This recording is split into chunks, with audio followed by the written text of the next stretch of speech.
रावण शोक संतप्तो रामेण क्लिष्ट कर्मणा। शोक संतप्त हो गया रावण, वो रावण जिसके भय से देवता भी थरथर कांपते हैं, आज भाई के मरण से वो रावण शोक संतप्त हो गया। यद्यपि रावण इतना अभिमानी है कि अपने दुख को भी प्रकट नहीं करता है, लेकिन कुंभकर्ण के मरने से रावण को बहुत दुख हुआ। और वास्तव में भी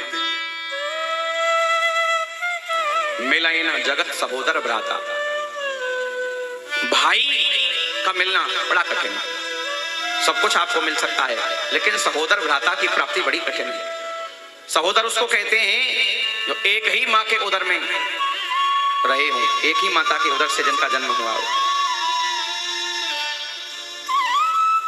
रामायण के जो निंदनीय पात्र हैं उनमें भी देखिए कैसी मर्यादा है। और आजकल तो महाराज अपने आप को शिक्षित सुशिक्षित कहते हैं, संस्कारवान कहते हैं, और थोड़ी थोड़ी संपत्ति के लिए भाई के लिए महाराज मरने मारने के लिए उतारू हो जाएं। आप अनुमान करिए, क्या करोड़ों रुपए लेकर के भी आप बाजार में जाएं कि मुझे सहोदर भाई मिल जाए, मिल सकता है?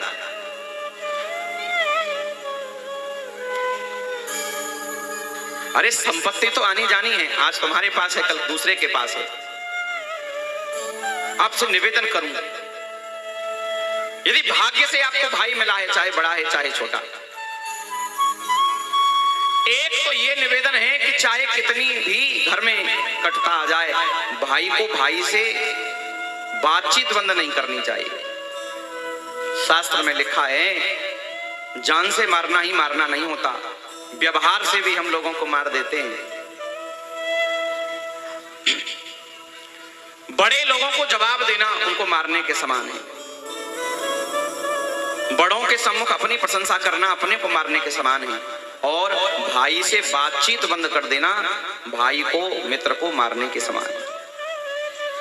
धर्म पत्नी को सैया से पृथक कर देना धर्म पत्नी को मारने के समान है।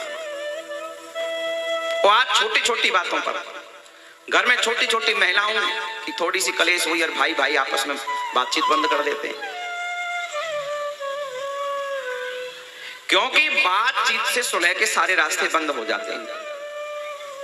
और जिस संतान के लिए तुम भाई से विरोध करके संपत्ति का अर्जन कर रहे हो, बुढ़ापे में वो संतान तुम्हारे काम नहीं आएगा।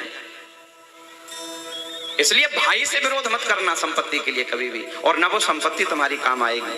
और मन में अंतिम समय में इतनी ग्लानि रहेगी, इतनी ग्लानि रहेगी, देखो इस संतान के लिए मैंने भाई से विरोध किया। धन्य है राम और धन्य है भरत, अयोध्या की राजगद्दी को फुटबॉल बना दिया। भरत फेंक देते हैं राम की तरफ, मुझे नहीं चाहिए, और राम फेंक देते हैं भरत की ओर, मुझे नहीं चाहिए। भरत कहते हैं आपके चरणों का दास बन करके रहना चाहता हूं, और राम जी कहते हैं भरत मुझे तू चाहिए अयोध्या में।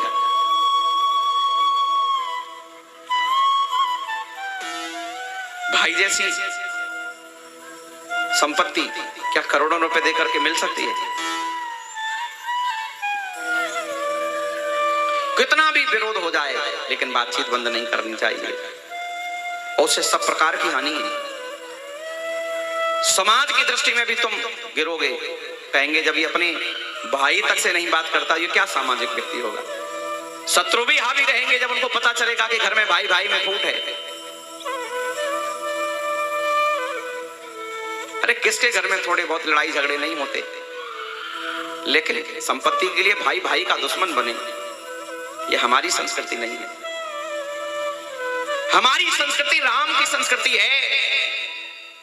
जहां भरत जी को जब पता चला कि मेरी मां ने मेरे कारण श्री राम को वनवास दिया है, उसी दिन से कैकेयी को मां कहना छोड़ दिया। ये वो संस्कृति है। यहां संपत्ति के लिए भाई से नहीं लड़ा जाता। और आजकल तो महाराज ऐसी विकट परिस्थिति हो गई है, भाई भाई संपत्ति के लिए लड़े, लेकिन आज तो बहनें भी कोर्ट जा रही हैं, हमें भी संपत्ति चाहिए। मैं उन बहनों से भी कहना चाहता हूं, तुम संपत्ति ले भी लोगी, क्या कुछ संपत्ति से तुम्हें भाई मिल जाएगा?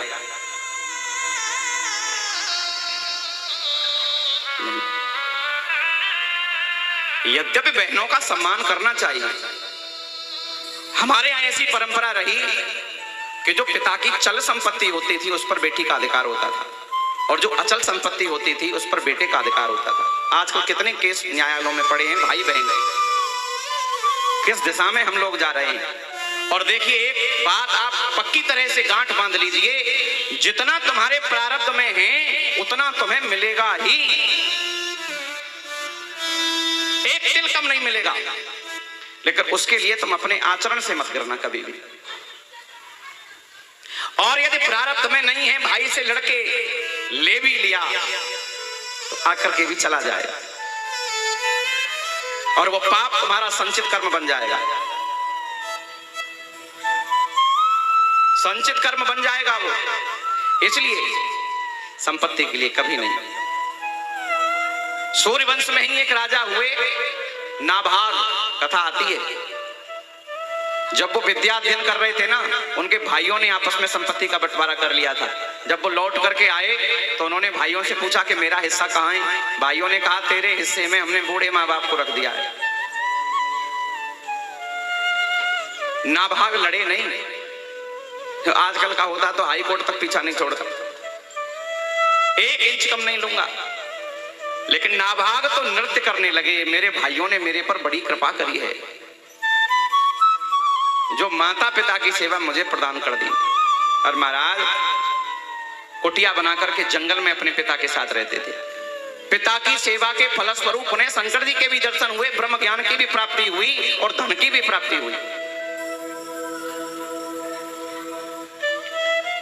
अनीति पूर्वक भाई से द्रोह करके तुम संपत्ति कमाओगे भी तो वो संपत्ति तुम्हें कभी सुख नहीं देगी। इसलिए संपत्ति के लिए संतान के मोह में भाई से द्रोह मत करना। भ्रातृद्रोह बड़ा पाप है।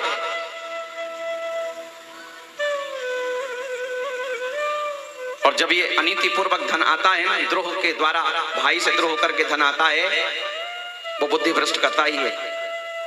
अनीति पूर्वक कमाया धन बुद्धि का नाश करेगा ही।